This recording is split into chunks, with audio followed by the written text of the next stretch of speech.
दोस्तों आज के क्लास में हम लोग पढ़ने वाले हैं क्लास 12th फिजिक्स का 10 मोस्ट इंपोर्टेंट शॉर्ट क्वेश्चन, यानी कि ये सारे के सारे प्रश्न आपके बोर्ड एग्जाम में 2 नंबर में हर एक बार पूछे जाते हैं। तो बच्चों इन सारे प्रश्नों को जरूर अच्छे से याद कर लीजिएगा। हो सके तो इसका एक अच्छे से नोट्स बना लीजिएगा, जिससे कि एग्जाम तक रिवीजन करने में आपको आसानी होगी। इसलिए बच्चों आज के क्लास को बिल्कुल ध्यान से देखिएगा, बहुत इंपॉर्टेंट क्लास है। ये सारे के सारे शॉर्ट क्वेश्चन बहुत ही इंपॉर्टेंट है। ओके चलिए फिर क्लास को स्टार्ट करते हैं। एक बार बता दो क्या मेरी वॉइस और वीडियो की क्वालिटी अच्छी जा रही है? यस नो सभी बच्चे एक बार बता दो। ओके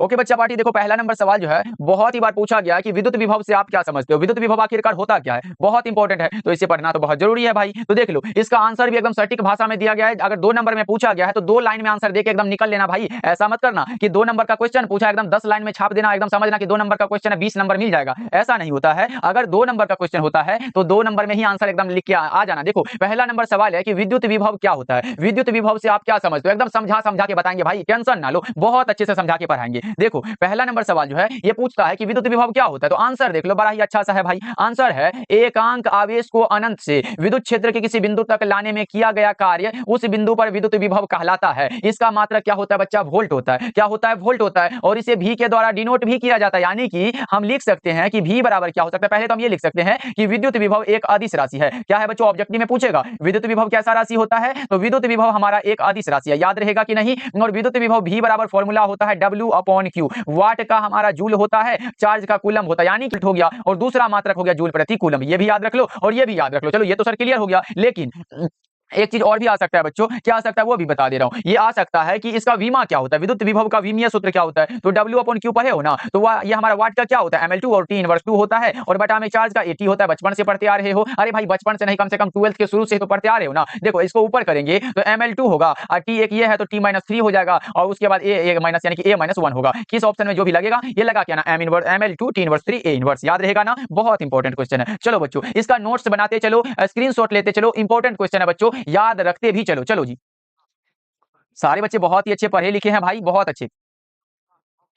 ओ सर जी नेटवर्क प्रॉब्लम भी हो रहा है का?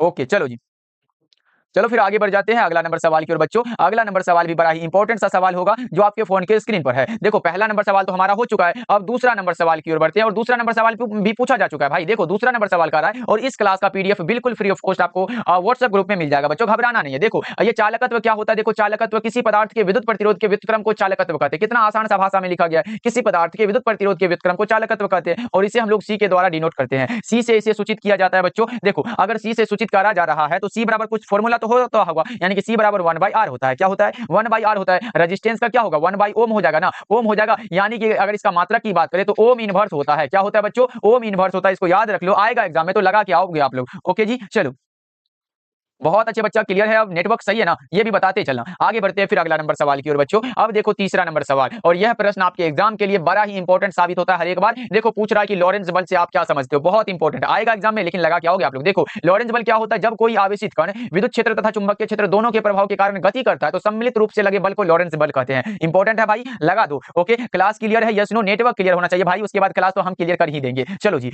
अब देखो ये हमारा क्या कर रहा है, लॉरेंज बल जब कोई आवेशित कण विद्युत क्षेत्र तथा चुंबकीय क्षेत्र दोनों के प्रभाव के कारण गति करता हो तो सम्मिलित में लगे बल को लॉरेंज बल कहते हैं। देख रहे हो कितना आसान भाषा में लिखा है, नो टेंशन, एकदम क्लियर है। देखो ये हमारा इंग्लिश मीडियम वालों के लिए भी यहाँ पे दे दिया गया है, लेकिन हमारा क्या होता है, ये लॉरेंज बल के लिए फॉर्मूला होता है एफ नेट बराबर क्या होता है, एफ नेट बराबर अगर बात करें तो क्यू इंटू में क्या होता है, ई, प्लस में भी होता है, गुना में बी होता है। याद रहेगा बच्चा, इतना को लिख देना, 2 नंबर आपका एग्जाम में मिल जाएगा, एकदम आसानी से मिल जाएगा भाई, इसमें कोई ये नहीं है। ओके चलो जी अब देखते हैं हमारा चौथा नंबर सवाल है। चौथा नंबर सवाल भी इंपॉर्टेंट है, 2 नंबर में पूछेगा, ये सब लगा क्या होगे आप लोग। देखो पूछता है क्या, विद्युत चुंबकीय प्रेरण क्या है, बताओ विद्युत चुंबकीय प्रेरण क्या होता है। बहुत अच्छे, वैसे डायनेमो का कार्य जो सिद्धांत आधारित होता है वो इलेक्ट्रोमैग्नेटिक इंडक्शन पर ही होता है। यहाँ पे देख रहे हो इलेक्ट्रोमैग्नेटिक इंडक्शन पर ही होता है इसका कार्य। अब देखो 2 नंबर में इसका आंसर पूछा गया है, किसी चालक से संबद्ध चुंबकीय क्षेत्र में परिवर्तित होने के कारण विद्युत वाहक बल उत्पन्न होने की घटना को विद्युत चुंबकीय प्रेरण कहा जाता है, और ये अलग से लिखा गया, इसे उत्पन्न विद्युत वाहक बल को प्रेरित वाहक बल कहा जाता है तथा परिपथ से प्रवाहित धारा को प्रेरित धारा कहा जाता है। इतना तो लिखना पड़ेगा भाई, एकदम अच्छा मार्क्स चाहिए, अच्छे से प्रॉपर लिखोगे तो एग्जामिनर को लगेगा कि भाई बच्चा पढ़ा लिखा है, तो कुछ ज्यादा ही नंबर दे दिया जाए तो एकदम 2 नंबर का है 2 नंबर ही मिलेगा, लेकिन एग्जामिनर खुश होकर आगे की सोचेगा, अगर थोड़ा गलत भी हो गया ना तो इसका फुल मार्क्स आपको दिया जाएगा। तो बच्चा पार्टी क्या करोगे, एकदम सजा सजा के लिखोगे आप लोग। क्लियर है सारा कुछ, बताते भी चलोगे चैट सेक्शन में। चलो बहुत अच्छे,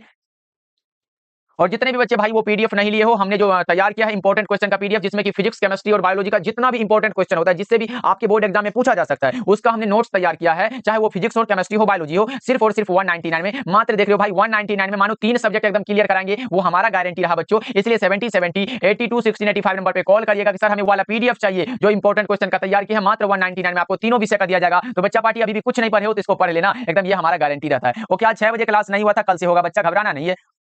ओके ओके, चलो जी, ये तो हमारा हो गया, क्लियर हो गया बच्चों। आगे बढ़ते हैं, अगला नंबर सवाल की ओर बढ़ जाते हैं। हमारे सामने क्या करा है, इसके लिए फॉर्मूला भी लिखेंगे क्या सर? आई बराबर यानी कि प्रेरित धारा बराबर, जो यहाँ प्रेरित धारा बराबर जो होगा, आई बराबर क्या होता है, एन बटा में आर होता है, उसके बाद हमारा इनटू में होता है डी फाई बटा बी, बटा में क्या होता है, डी टी होता है। ये फॉर्मूला है, ये लिखना जरूरी है बच्चों। इतना को लिख देना, एकदम लगेगा कि नहीं बच्चा पढ़ा लिखा है। चलो आगे बढ़ते हैं, 5वां नंबर सवाल देखो। 5वां नंबर सवाल ये रहा, चुंबकीय क्षेत्र क्या होता है। देख रहे हो कितना इंपॉर्टेंट है, ऑब्जेक्टिव में भी ये पूछेगा भाई, तो लगा क्या आओगे, ऑब्जेक्टिव में भी ये पूछेगा तो लगा क्या आओगे, चुंबकीय क्षेत्र क्या होता है। तो किसी चुंबकीय धारावाही चालक के चारों ओर का वह क्षेत्र जिसमें चुंबकीय प्रभाव का अनुभव किया जा सके, उसे चुंबकीय क्षेत्र कहा जाता है। इसका मात्रक एक टेस्ला होता है, दूसरा मात्रक गॉस होता है, ये याद रखोगे ना आप लोग। वैसे इसका अगर फाई बराबर निकालना चाहो तो आप लोग निकाल सकते हो, लेकिन ये निकालने की चीजें नहीं है, यहाँ पे दिया गया है 1 गॉस बराबर 10 टू द पावर -4 टेस्ला होता है। क्या होता है, 10 टू द पावर -4 टेस्ला होता है, याद रखोगे आप लोग। चलो जी, और ये हमारा क्या होता है, 1 टेस्ला बराबर क्या होता है, 1 टेस्ला बराबर होता है 1 वेबर प्रति मीटर स्क्वायर होता है। ये भी याद रख लो और दोनों याद रख लो आप लोग, क्लियर है।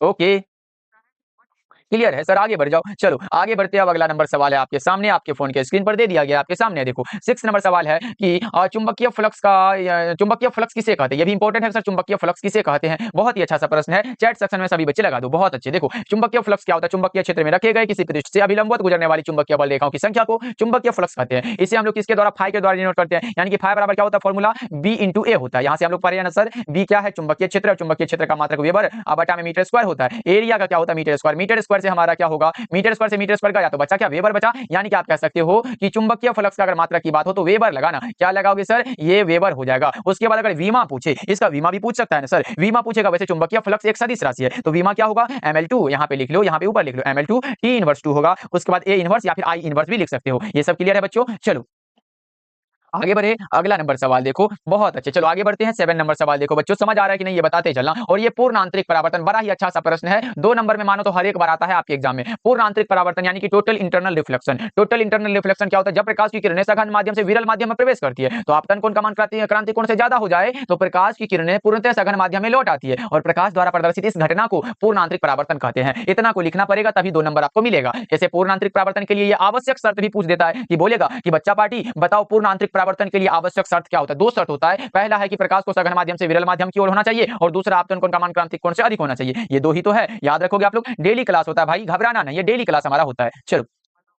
क्लास को अभी तक लाइक नहीं किया बच्चों, गलत बात है। सारे बच्चे एक बार क्लास को लाइक कर देना जल्दी जल्दी से।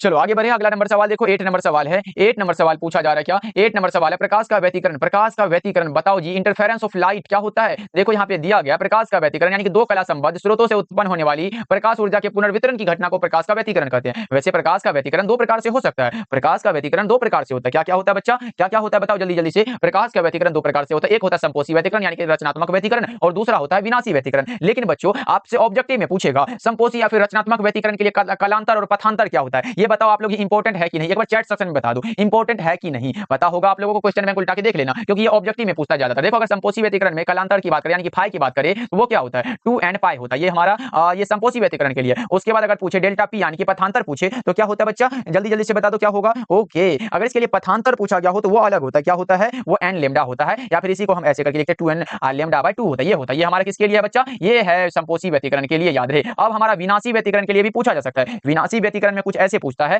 फाई बराबर एक हमारा क्या होता है, यानी कि कलांतर विनाशी व्यतिकरण का क्या होता है, वो होता है 2n + 1 इंटू में पाई होता है। ये याद रखोगे, ये कलांतर है। उसके बाद डेल्टा पी यानी कि पथांतर आपसे पूछे, डेल्टा पी पूछे, वो हमारा 2n + 1 इंटू में लेमडा बाय 2 होता है। ये सब याद रखोगे आप लोग, चैट सेक्शन में बताओ आप लोग। ओके चलो, ओके ओके ओके, क्लियर है, समझ आ रहा है, यस नो। एक बार बता दो क्लास समझ आ रहा है बच्चा पार्टी, चैट सेक्शन में बता दो सारे के सारे बच्चे कि सर यस सर क्लास समझ आ रहा है, और क्लास को हमने लाइक भी कर दिया है। तो एक बार चैट सेक्शन में दिखना चाहिए सभी बच्चे का। ओके बच्चा पार्टी लगा रहे हो, बहुत अच्छे। और एक क्या है बच्चा पार्टी जो आंसर भी लगा रहे, जिसका नाम है आलिया, बहुत अच्छा आलिया।